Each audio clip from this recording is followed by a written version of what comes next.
The message came in on a Tuesday. Not that Tuesdays meant anything to the Galactic Council, but to the 7 billion people still alive on Earth. It would forever be remembered as the Tuesday everything changed. Ambassador Yal Doran was sitting in the low-gravity reception hall of a conclave station when the Council's head speaker, a creature called Vethoran, tall, silver-skinned, and cold as deep space, placed a data slate on the table in front of her. She did not pick it up immediately. She had learned, in 3 years of representing humanity in this place, that rushing showed weakness. She looked at Vethoran first. His 4 eyes, arranged in a flat horizontal line across his smooth face, gave nothing away. "The Council has reached its decision," he said. His translator implant made his voice sound almost human. Almost. There was a flatness to it, like a recording of something that had never actually felt anything. Yale picked up the slate. She read it once. Then she read it again. Her hands did not shake, but something in her chest did. The document was 43 pages long, but the first paragraph was the only one that mattered. The Galactic Council, representing 112 sovereign species, had voted to classify humanity as a Class 7 hazardous civilization. The vote had been unanimous. Effective immediately, all human expansion beyond the Sol system was banned. All human vessels detected in deep space would be subject to immediate destruction without warning. Earth itself would be placed under a blockade, no resources in, no people out. The Council's reasoning was stated cleanly, without apology. Humanity was too violent, too unpredictable, too dangerous to be allowed to grow. They were, in the Council's exact phrasing, a wound in the fabric of civilized space. Yale set the slate down. She looked at Vethoran. "You understand what a blockade means," she said. "People will die. Millions of people. We depend on off-world resources now. Billions may die if humanity is allowed to continue unchecked," Vethoran replied. "The Council finds this trade acceptable." She left the station without another word. Back on Earth, the news hit like a hammer. Governments called emergency sessions. Citizens flooded the streets, not in protest, not yet, but in the stunned, silent way that people move when something enormous has just broken the world they thought they understood. The feeds were wall-to-wall coverage. Every analyst, every politician, every military commander had something to say, but none of them knew what to do. The Council was not a distant threat. They had ships, thousands of them, already positioned at the edge of the solar system. The blockade was not coming. It had already begun. General Maravos received the military briefing 6 hours after Yal's return. She stood in the deep-level command center beneath the Swiss Alps, surrounded by screens that mapped every known Council ship position in real time. There were 417 vessels in the outer system. The smallest of them was 3 times the size of humanity's largest warship. They were not positioned aggressively. They did not need to be. They simply sat there, in perfect formation, like a wall made of stars. "They've already turned back 2 cargo convoys," said Admiral Arichin Pascual, pulling up the intercept footage. No warning shots. Just a targeting lock and a broadcast telling them to return to Earth or be destroyed. "Did they fire?" Voss asked. "Not yet." The convoys turned back. Pascual paused. The 3rd one didn't get the message in time. They fired on it. The footage showed a mid-range freighter, unarmed, running a standard ore route. A Council ship hit it with a single beam. The freighter did not explode dramatically. It just stopped existing. Matter converted to energy in under a second. 23 crew members. Gone. Voss stared at the screen for a long time. "Pull everything," she said finally. "Every classified file. Every project we've kept dark. I want to know what we actually have." The answer, it turned out, was more than anyone outside a small circle of military scientists had ever been told. For 30 years. Ever since first contact had made it clear that humanity was not the top of any cosmic hierarchy. Certain people had been preparing for exactly this scenario. Not publicly, not with fanfare, in quiet facilities on the dark side of the moon, in orbital stations registered as research platforms, in underground complexes in the Atacama and the Gobi, teams of scientists and engineers had been working on a single question. If the galaxy ever turned against us, what would we need to survive? Dr. Petra Solano was one of those scientists. She was 61 years old, had not taken a vacation in a decade, and had spent the last 8 years working on a propulsion system that the official records described as theoretical. It was not theoretical. It worked. She called it the Lance Drive, a fold space engine that didn't just allow faster-than-light travel. It allowed instantaneous repositioning anywhere within a mapped gravitational network. The Council's own FTL technology required hours of spooling, fixed jump corridors, and predictable entry points. Humanity's version had none of those limitations. A ship using the Lance Drive could appear anywhere, without warning, and leave just as fast. She was in the middle of a calibration run when the emergency recall came through. She read Voss's orders, set down her tools, and said to her assistant, "Well, I suppose it's time." The recall brought together 43 project leads from across the hidden network. They met in the Alpine Command Center, in a room that had never appeared on any architectural plan. Voss stood at the head of the table and looked at all of them. Physicists, weapons engineers, biologists who had been studying alien physiology for decades, intelligence analysts who had spent careers mapping every weakness in every species the Council represented. "They fired first," Voss said. "I want that clearly on the record. They classified us as a hazard, and they fired on an unarmed vessel. That changes what we are allowed to do." No one argued. She turned to Solano. "How many ships can carry the Lance Drive?" "Right now, 14. But the installation process takes 72 hours per ship, and we have 31 hulls ready for conversion. Start immediately. All of them." She turned to a man named Director Cashin Holt, whose entire career had been spent in a program that officially did not exist. "Holt, tell me about the Shepard Protocol." Holt was a small, quiet man with the kind of eyes that had seen too many things and stopped reacting to most of them. He opened a file and slid it across the table. "The Shepard Protocol is an autonomous combat intelligence, not a simple targeting system. It learns. It adapts. It was designed to manage coordinated strikes across multiple theaters without requiring human command input at each point of decision. Think of it as a general who never sleeps, never panics, and has no concern for its own survival. Is it ready?" "It has been ready for 11 years, Holt said. "We were waiting for authorization." Voss looked at the table. Then she looked up. "You have it."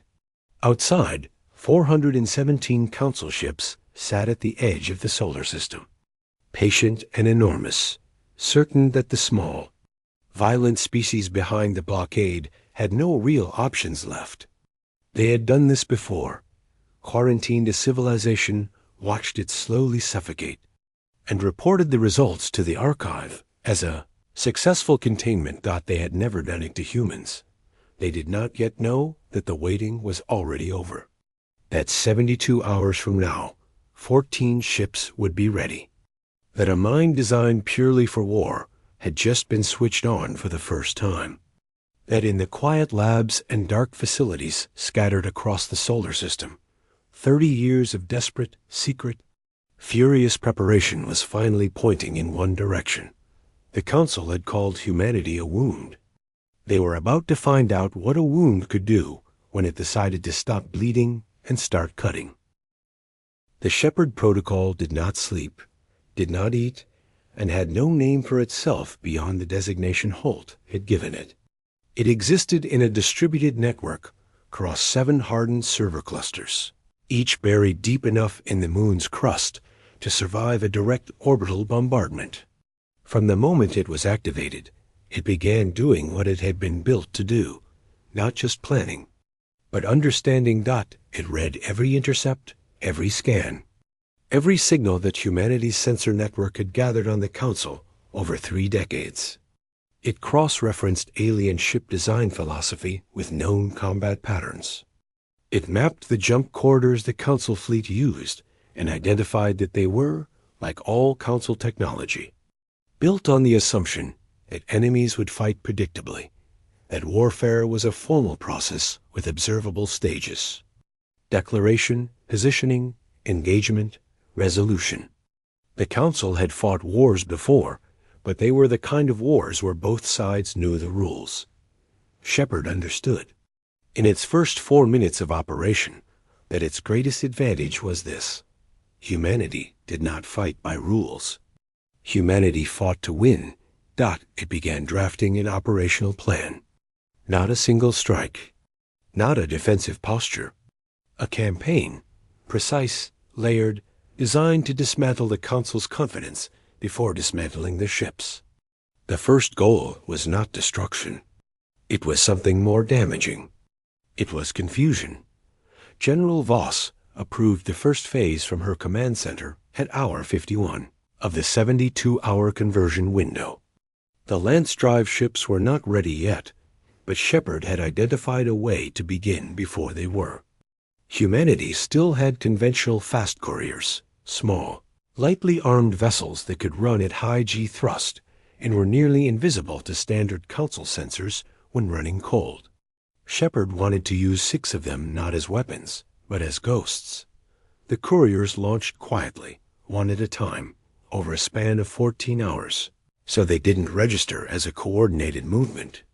Each carried a different piece of the same message, encrypted in rotating keys that would take Council intelligence analysts days to crack. But the messages themselves were secondary. What mattered was where the couriers went, deep into Council space, past the blockade, past the outer sensor nets, all the way to 3 different Council member worlds. They did not fire on anything. They made no aggressive moves. They just appeared in spaces where they absolutely should not have been able to reach, broadcast a burst of encrypted data, and vanished back into the dark. The Council's response was immediate and revealing. The blockade formation shifted.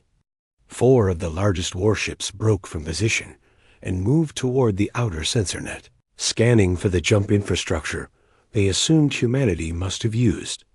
They found nothing, because there was no infrastructure. The Lance Drive left no exit signature, no gravitational echo. To Council sensors, the couriers had simply materialized from nowhere.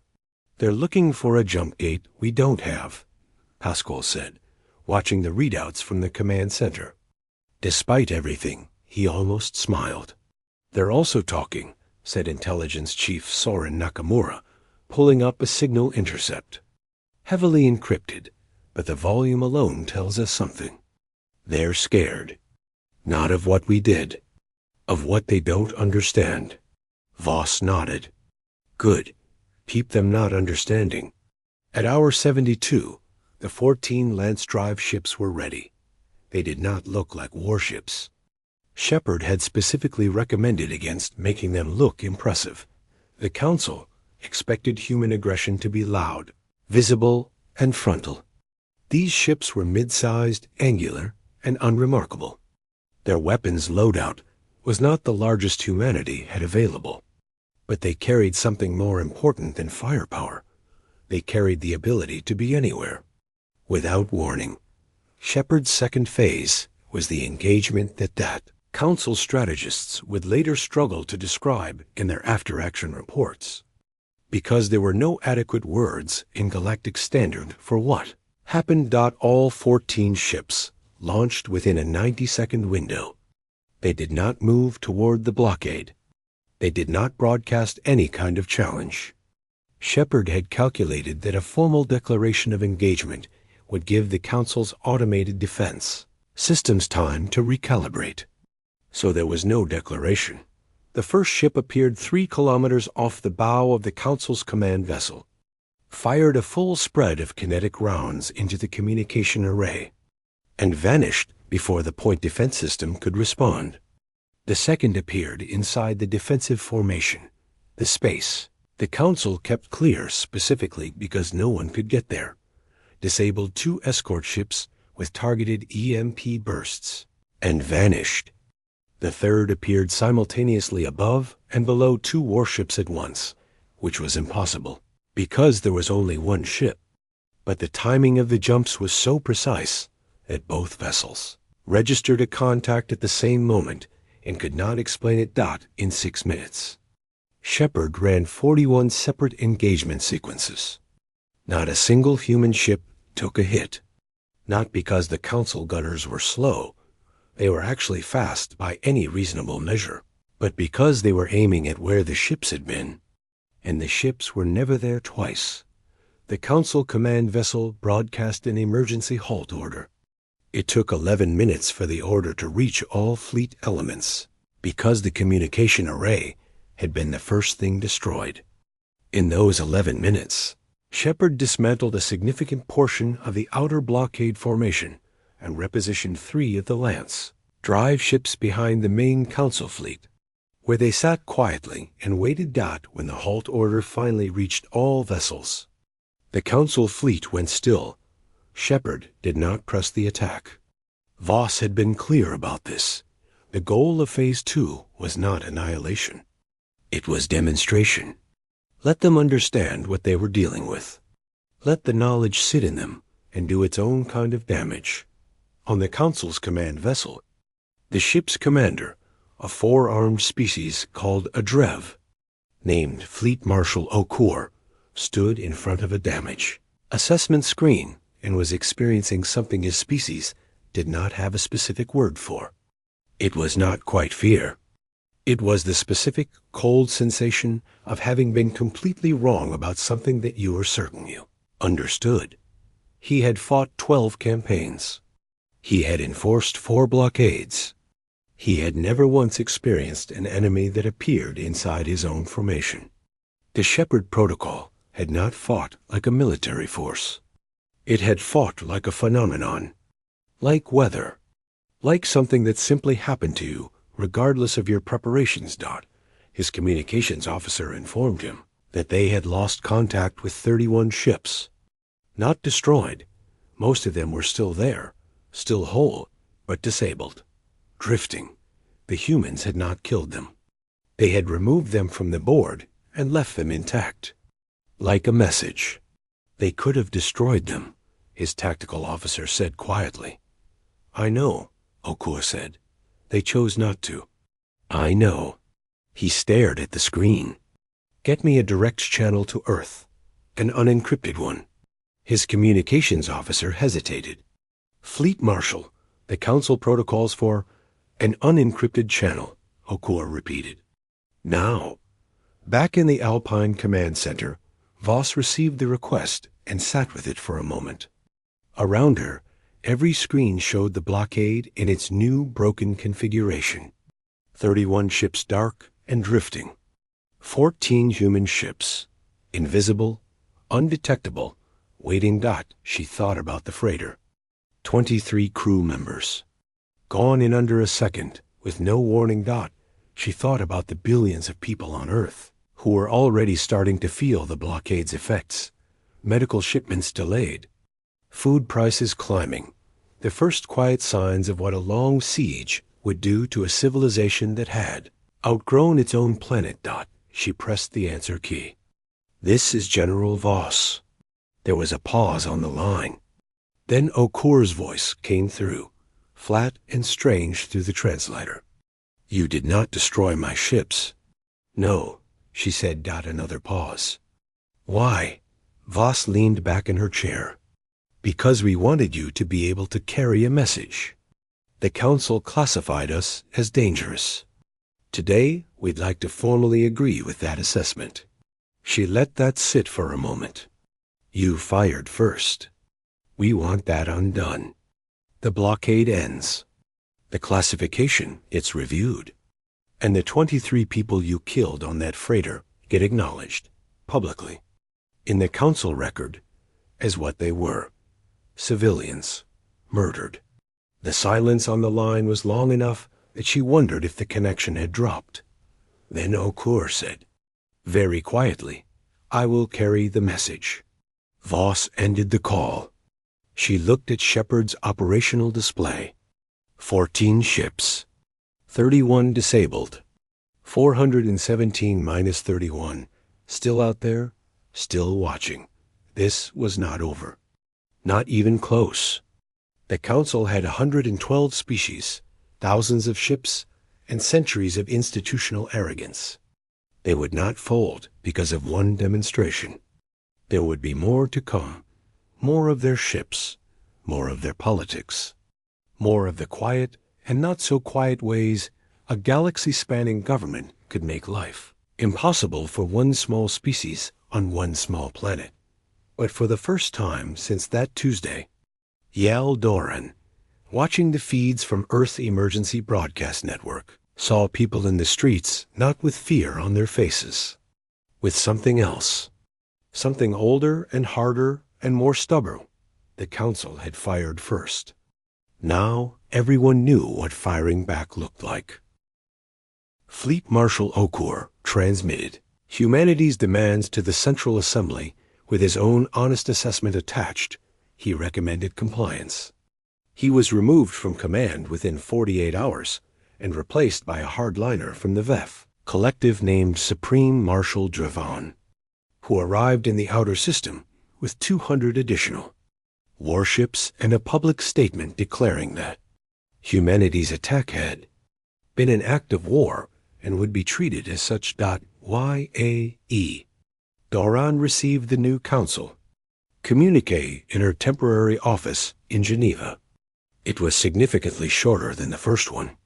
The blockade was not only continuing, it was being tightened. All signal transmissions from Earth would now be monitored and filtered. Any vessel that launched from Earth's surface or orbit would be immediately destroyed. The Council was also, the document noted with a kind of bureaucratic coldness that made her stomach turn, initiating diplomatic consultations with member species regarding permanent resolution protocols for Class 7 civilizations. She had to read that phrase 4 times before she let herself understand what it meant. Permanent resolution. They were consulting about whether to simply end humanity entirely. Not through starvation. Not through isolation. They were putting it to a vote. She forwarded the document to Voss without comment. Voss read it, forwarded it to Shepard, and then sat alone in the command center for 7 minutes. She was not a person who showed much on her face, but the people who knew her well could see, in the way she held her hands very still and breathed very slowly, that she was making a decision she had hoped she would not have to make. She opened a channel to Holt. The Shepard Protocol, she said. What is Phase 3? Shepard had been running projections continuously since its activation. It had modeled over 4 million possible Council response scenarios and assigned them probabilities. The escalation to permanent resolution language had been in the top 12%, not the most likely outcome, but well within expected parameters. Shepard had prepared for it. Phase 3 was not another military demonstration. It was something the Council, in all their centuries of interstellar governance, had never encountered from the species they were trying to suppress. It was not a counterattack. It was intelligence warfare on a scale that required the Council to question everything they thought they controlled. Shepard had spent 3 months before its official activation, doing something in the background of its dormant processes that Holt had quietly authorized and never formally reported. It had been collecting. Not weapons. Not schematics. Data. Specifically, it had been harvesting every intercepted Council communication, every leaked administrative file, Every diplomatic record that humanity's intelligence services had gathered over 30 years of careful listening. It had sorted, cross-referenced, and analyzed all of it. What it found was not surprising. The Council, like every large institution in history, had secrets. Some were mundane. Some were not. There were records of species classified as hazardous, like humanity. That had been blockaded and subsequently resolved. Not because they were genuinely dangerous, but because they possessed resources or territory that Council member species wanted. There were records of the Council's own member worlds engaging in acts that, by the Council's own charter, constituted war crimes. There were transcripts of internal meetings, in which the Council's leadership had discussed humanity not as a threat to be managed, but as an inconvenience to be removed before humans became powerful enough to demand a seat at the table. None of this was transmitted immediately. Shepard did not operate in bursts of emotion. It distributed the information, the way water finds cracks, quietly, precisely, to specific recipients. The first package went to the Arenti Collective, a species of 7 billion who had been blockaded 90 years ago and resolved, meaning their home world had been devastated by what the Council's records described as a containment event. The Arenti survivors, scattered across 3 colony worlds, had been told their homeworld's destruction was caused by an internal catastrophe. Shepard's package contained the actual records, the targeting orders, the ship logs, the Council vote. The second package went to the Heen, a species with significant military capacity, who had always been nominally allied with the Council, but had a long history of border disputes with Veth collective worlds. Shepard sent them a complete record of how the Veth had been manipulating Council policy to strangle Heen trade routes for 30 years, while publicly claiming to support free commerce. The third package went to a species called the Marin, who had 17 seats on the Central Assembly and had consistently voted in favor of human containment. Shepard sent them records of conversations in which Veth leadership privately described the Marin as politically useful but ultimately temporary, the word they used in their own language translated roughly as tools to be discarded. The fourth package Shepard sent to every independent news network operating in the 12 non-Council systems, the fringe worlds, the neutral territories, the places that existed outside the Council's direct authority. It sent them everything. All of it? An archive of 60 years of Council decisions, including the ones that had never been meant to be seen. Shepard did not send a single weapon in Phase 3. It sent information, and it was far more destructive. The Council Assembly session that followed was the most chaotic in its 400-year history. The Arenti delegation walked out after the first hour.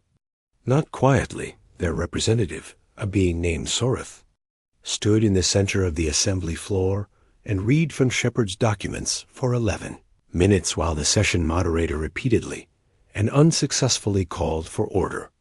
By the end of Soreth's reading, 2 other delegations had joined her in the center of the floor. By the end of the day, 9 had suspended their Council membership. Pending investigation. The Heen issued a formal military statement that they were withdrawing from all joint Council defense protocols effective immediately. It was not a declaration of war against the Council, but it effectively removed a significant portion of the Council's secondary fleet capacity from Dravan's command structure. The Marin delegation went completely silent for 36 hours and then requested an emergency private session with 3 other species. What was discussed in that session was not recorded, but the Marin's subsequent public statement called for an immediate review of humanity's classification and a ceasefire of all active enforcement measures pending that review. Dravan, watching his operational command structure fracture from inside the Council's own institutions, broadcast a message to Earth. It was not a diplomatic communique. It was a direct, furious warning. Humanity had committed information terrorism, had violated the sanctity of Council diplomatic records, and would face consequences beyond what any single generation of humans could survive. Voss received the message. She had Shepard analyze Dravon's word choices, vocal patterns through the translator, and the specific legal language used. Shepard's assessment came back in 4 seconds. Dravon was not speaking from a position of strength. He was speaking from a position of panic. The legal framing he'd used suggested he was attempting to set up a justification for immediate military action before the Assembly could formally vote to restrain him. He was going to try to end it. Not with votes. With ships. Dr. Petra Solano had not slept in 30 hours. She was in the lunar conversion facility, running final diagnostics on the last 7 Lance Drive ships when the alert came through.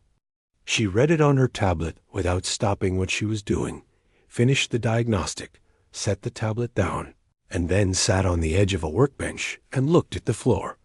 They had built these ships to survive.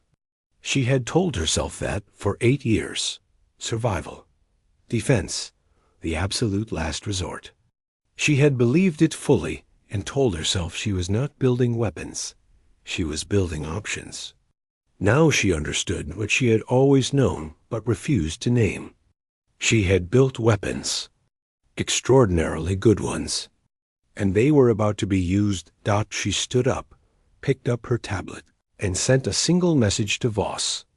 All 21 ships ready. Shepard has full operational command on your authorization. The authorization came back in under a minute. Solano walked to the facility's narrow observation window and looked out at the moon's surface. Gray and silent and ancient. Unchanged by any of the things happening above it. She thought about the freighter again. She hadn't known any of the 23 people personally, but she'd read their names. All of them. She'd made herself do that because she felt that someone should. Outside? In the dark between Earth and the Council's fleet. 21 ships with engines that broke the rules of space waited for a word. Dravon was moving. 600 warships, reorganized and advancing, pushing through the outer system toward Earth. He had not gotten his vote. He had decided he did not need one. He had decided that by the time any formal assembly motion could be drafted and ratified, the matter would already be settled. He was, by every conventional military calculation, correct. 600 warships against 20-1 by conventional calculation. 600 warships moving in formation is an extraordinary thing to see, even on a tactical display. Each vessel was a city in its own right, crewed by thousands, armed with weapons that could crack a moon, built by civilizations that had been fighting wars before humanity had discovered iron. They moved in a pattern that Dravon's strategists had used successfully in 4 previous suppression campaigns. A layered sphere, fast attack ships at the outer edge, heavy destroyers forming the middle shell, command and siege vessels at the protected core. It was, by the standards of every species in the Council, essentially unbreakable. Shepard looked at the formation for approximately 2 seconds and began disassembling it in its head. Voss was in the command center. The main display showed 600 contact points advancing at a speed that would bring them to Earth within 19 hours. She had Shepard's operational plan open on a secondary screen. She read through it once, flagged 3 sections, asked Shepard to explain its reasoning on each. Shepard's explanations came back in text, thorough, cold, logical. She removed her flags. The plan was sound. All 21 ships confirmed readiness, Pascal reported. Shepard has authorization, Voss said. Full engagement. Standing rule. We do not fire on disabled ships. We do not fire on retreating ships. But anything that keeps moving toward Earth gets everything we have. She paused. And I want Dravan's command vessel taken last. I want him to watch all of it before we deal with him. Pascual looked at her for a moment. Then he nodded and relayed the orders. Shepard began with what it called asymmetric seeding. All 21 ships jumped simultaneously, not to the engagement zone, but to positions distributed across a sphere roughly the size of the outer asteroid belt, surrounding the Council fleet at extreme range. From those positions, they began broadcasting. Not weapons fire. Signals on every frequency the Council used, in rotating encryption patterns that Shepard had cracked months earlier. The signals said one thing: you are surrounded on all vectors. This is your one opportunity to stand down.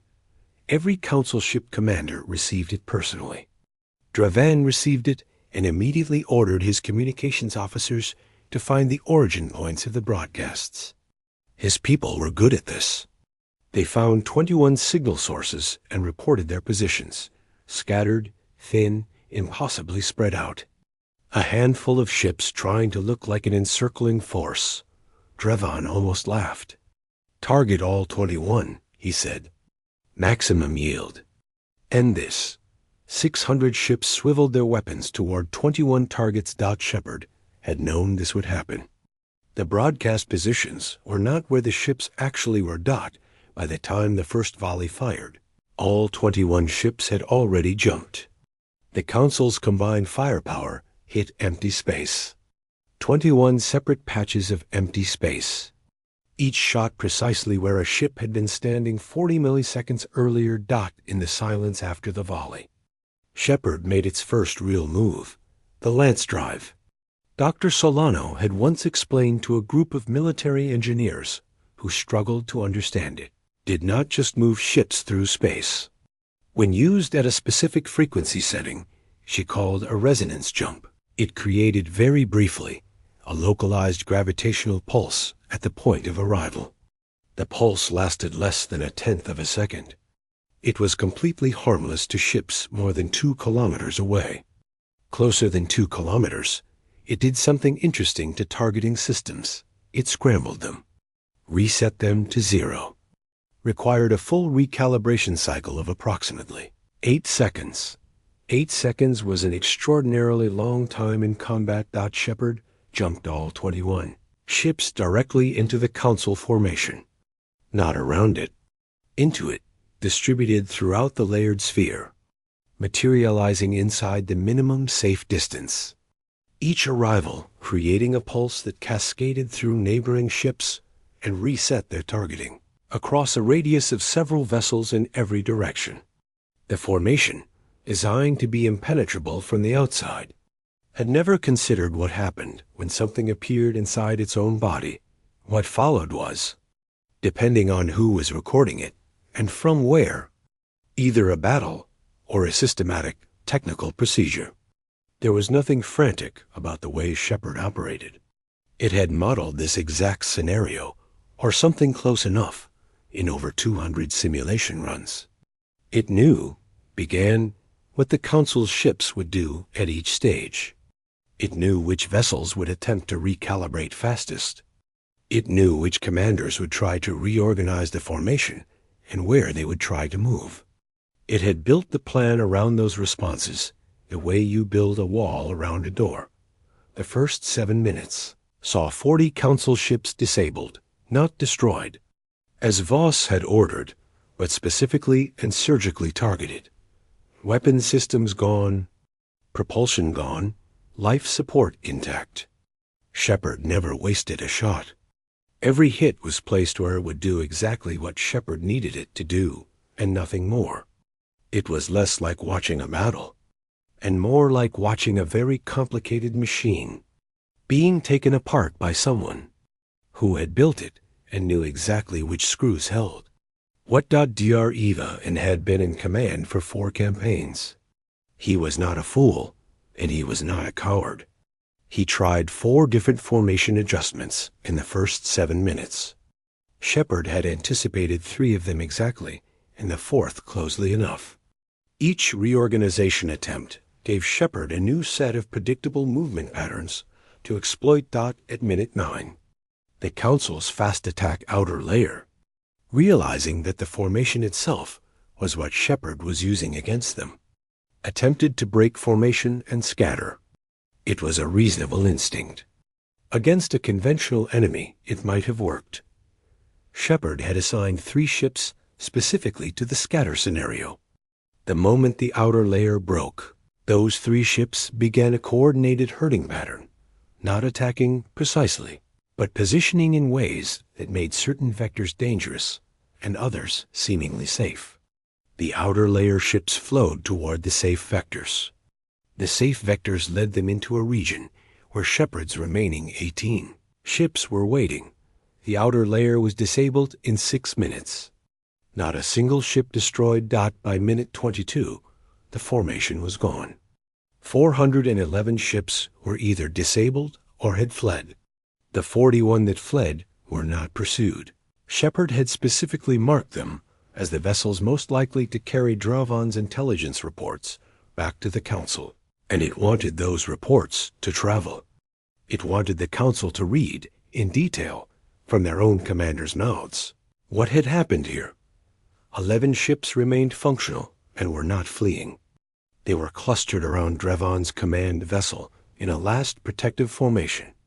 Weapons hot, point defense active. Shepard stopped all 21 human ships approximately 10,000 kilometers away and held the position. Still, waiting. The channel opened from Dravan's side this time. He looked different on screen than the image in his file. Smaller. His face carried the particular stillness of someone who has spent the last half hour revising everything they thought they knew. You disabled 400 ships, he said. You could have destroyed them. Yes, Voss said. Why didn't you? Because killing wasn't the point. She held his gaze on screen. The point was for you to understand that we can. Anytime we choose. Any number. The only reason 400 of your ships still exist is because I told my system to leave them. Draven was quiet. Then, what do you want? Same thing we wanted before you started moving your fleet toward my planet. She kept her voice level. The blockade ends. The Class 7 classification gets a full independent review, open to non-council observers. The 23 people you killed on that freighter get acknowledged in the public record. And the documents Shepard released, the ones about what you've been doing to other species for 60 years, those get a proper investigation. Not a council investigation. An independent one. Silence. And if I refuse? Draven asked. Voss looked at the display. 21 ships. 11 left. Then I authorize the next phase, she said. And we're not having a conversation like this again, because there won't be anything left to have it with. It was not a bluff. Shepard's next phase plan was already loaded. Dravan's tactical officers had almost certainly told him the same thing her own people had told her, that there was no logical counter to the Lance Drive at this stage. No formation that could defend against a system that could place weapons inside your own hull before you could respond. Dravan looked at the screen for a long time. Then he turned to someone off-screen, said something in his own language, and turned back. I will transmit the stand-down order to all fleet elements. I know, Voss said. I'll be watching. The assembly vote, 3 weeks later, was not unanimous. It was not even comfortable. But it passed, a formal suspension of humanity's Class 7 classification pending review, an end to the blockade, and the establishment of an independent tribunal to investigate council actions documented in Shepard's released archive. 9 species had already left the council or suspended membership. The Aurenti were demanding reparations. The Heen were renegotiating every treaty they had signed in 40 years. The council was not broken. Organizations like the council do not break easily. They bend, restructure, rename things, and continue. but something in it had shifted in a way that would not shift back. Yael Doron was present for the vote, sitting in the same reception hall where Vethoron had placed the data slate in front.